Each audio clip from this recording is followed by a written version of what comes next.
Life is short, so be bold and don't waste your time with trivial fears. It's not embarrassing to care about people. I overheard that she was 19, she's got a fake ID and Hi guys, it's me Alison, and today we are going to be doing 19 things I learned at 19 because you're 20? Yes, I'm 20 now. This video is actually being pre-recorded, so like that was weird to say, but yeah, I'm 20. So I do these videos every year. I think I did 15, 16, 17, and 18, and now we're doing 19. Number 1. Life is short, so be bold and don't waste your time with trivial fears. Number 2, trust your gut. I've said this in multiple life lesson videos. I think Mel Joy also said it in one of hers, but oh my god, I need to listen to my gut. She's been right this whole time. Number 3, this one was so big this year for me. It's not embarrassing to care about people. Let that sink in for a second, okay? Basically what I'm saying here is, again, life is short, so love openly, guys. There have been times when I'm like, oh, I feel like that person like doesn't want to be my friend, so I'm also gonna act like I don't want to be their friend, but like I want to be their friend. And so like that's so stupid. Show people that you care. Like, don't be playing games and stuff, guys. It's not embarrassing to care about people. If they don't match your energy, that's their loss. They could have had a fantastic friend, girlfriend, boyfriend, whatever you guys are, I don't know what you are. That's their loss. But it is not embarrassing for you to care about them, okay? Put your feelings out there, and if they don't match your energy, that's their loss. Move on. Don't regret saying your truths. Number 4, this one was very reassuring to me, gets me through the year. If it's meant to be, it will be. And if not, something even better is coming. Number 5, don't keep all your eggs in one basket. I remember when I was a kid, my mom said this to me, and I did not understand when I was a child. I was like, what do you mean? But now I get it. Whether this is friend groups, sources of income, etc. Diversify, guys. Number 6, this one's kind of me specific, but remembering to prioritize present me over future me sometimes. Like, of course you need to care about your future and like budget money for it, but you also can't predict what's gonna happen in your future. So like I needed to stop basing all of my decisions off of how I thought it would affect future me. So for my acting career, I figured it would be easier to have my hair be all one natural color for headshots, so that way I didn't waste my money having to retake them and stuff. Plus like natural hair colors fit more parts. So for all of 2021, I had my hair my natural color. But then in like December 2021, I really wanted to dye sections right here red.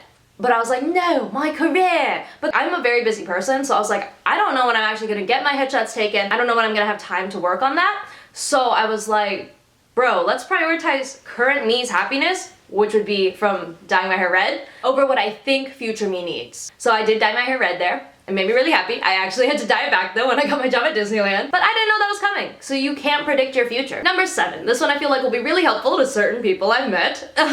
You're not gonna have the same friendships with people that other people have, and that's okay. Once I accepted that, FOMO just like went away, and I was so much happier. I've met people who are like, yeah, I get such bad FOMO and stuff, and like, girl, I was there too. I feel you. I'd be so jealous of like friend groups or like seeing my friends have different types of friendships with other people. But like, girl, that's okay. That's normal.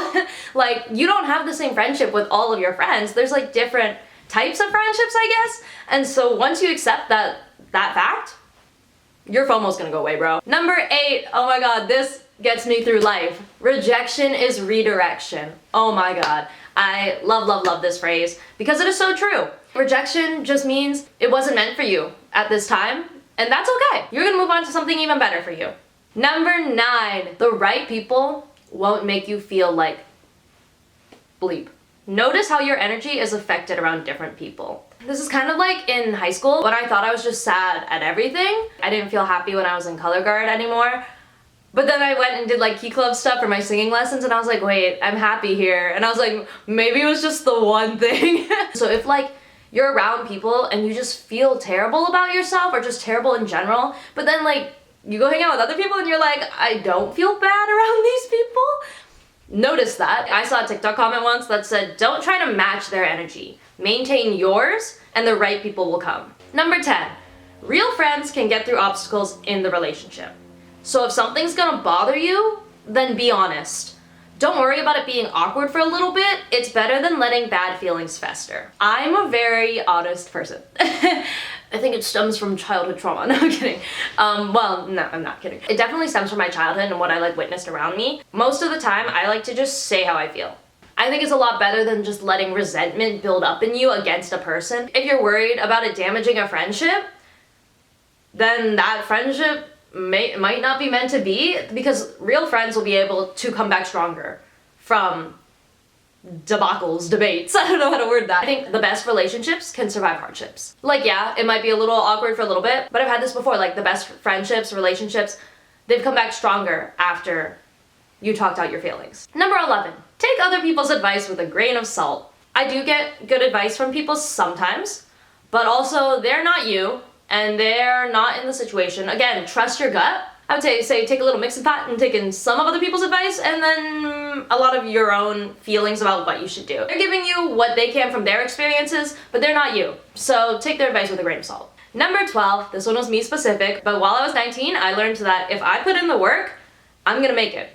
No matter how improbable it might seem at times, I will get there. So this was shown to me at my job in my elementary school and with YouTube. So I've been making videos for like 10 years, guys. Basically, I just kept making videos, doing what I loved and putting in the work, and people actually started to notice that this year, and that made me feel really good. At my job at the elementary school, it was hard. It was so hard when I was 18. Because of COVID, I transitioned from being just sort of like a helper to being the main, like, teacher for my group. I didn't get training in that transition because of COVID, but I figured it out. I worked so hard at it and I got so much better at my job and I love my job. It was very nice to see. My work paid off. Yeah! Number 13, when romantic things go sour, cut them off. Like, maybe you can be friends again in the future, but the people are right. You need time and space to heal. I remember I saw like a TikTok once, she was like, you gotta cut them off. And the comments were like, no, we're so good still. We're friends. Nah, bro, nah. My mom told me too. She was like, stop talking to this person. And I was like, okay. But it was hard. But it's what you need to truly heal from something that went poorly. You gotta cut them off. Number 14, even if it's hard, you need to know when to move on to the next chapter of your life. This was actually me observing someone else, but it also applied to me, I learned. With my old elementary school job, I have not actually moved on to the next chapter of my life. I still go back and substitute for them, but you know what? I love it. It makes me happy, so I'm gonna keep doing that. I know it's so hard when you really love something. It's so hard to leave it, but you need to know. Number 15, try things, even if they weren't your first choice. The universe may know what you need more than you do sometimes. So for some examples of this, like the acapella group that I'm in, they were not my first choice acapella group, they know this, but I love them. I can't imagine doing the school year without them. When I first got my elementary school job, I think I wanted the younger grades. They gave me 5th grade, and I loved that group. I loved that group so much. I missed that group. I never got to see them finish out the year because of COVID, which was so sad. One of the kids literally in January, she goes, will you sign my yearbook at the end of the year? And I was like, yeah, of course. Why are you asking now? And I never got to sign her yearbook, and that is heartbreaking. But anyway, number 16, sometimes you need to be selfish. Don't let yourself be pushed around just because you want to be agreeable. I honestly am pretty good at that. I stand up for myself, but there are just certain instances where I don't, and I should more. Don't be selfish all the time, of course, like, be generous, but sometimes you need to think about what you need, what's best for you. Number 17, be careful on social media. Number 18, I believe I said this in 17 Things I Learned at 17 too. Nothing really embodied it this year, but I just wanted to reiterate it for some other people out there. Never base decisions off of your crushes. If you know your crush is going on a trip, and that's the only reason you're gonna go, don't do that. There needs to be an intrinsic reason for you to want to do something besides your crush. Number 19, people fall into pack thinking a lot. Sometimes it's okay to go along with it, but other times being different helps.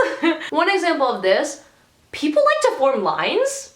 I've learned that especially. People will just start standing in a line and they don't need to.